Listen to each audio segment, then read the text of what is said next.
प्रणाम। आप सभी को मेरा प्रणाम है।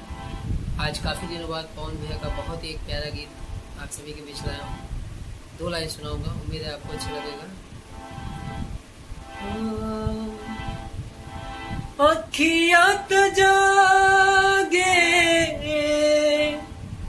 मनवा न लागे, अखियाँ तो जागे मनवा न लागे,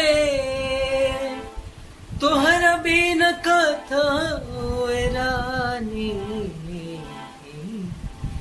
हे हो करे जा काढ़ के ले जा, हे हो करे जा काढ़ के ले जा, मारा तालहारी जवानी, मारा तालहारी जवानी, चैन बाटे भागल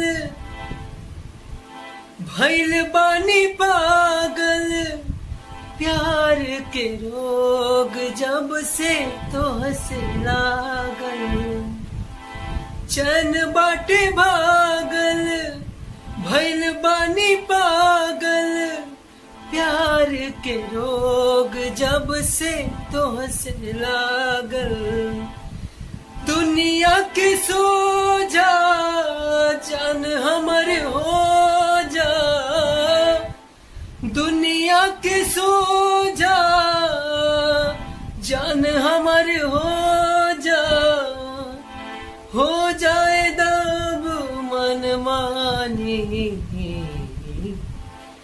हे हो करे जा काढ़ के ले जा, हे हो करे जा काढ़ के ले जा, मारा तालहारी जवानी, मारा तालहारी जवानी। उम्मीद है आपको अच्छा लगा होगा। अगर अच्छा लगा हो तो लाइक कमेंट और शेयर ज़रूर करें और मेरे चैनल को सब्सक्राइब जरूर करें। राधे शर्मा ऑफिशियल। जय भोजपुरी।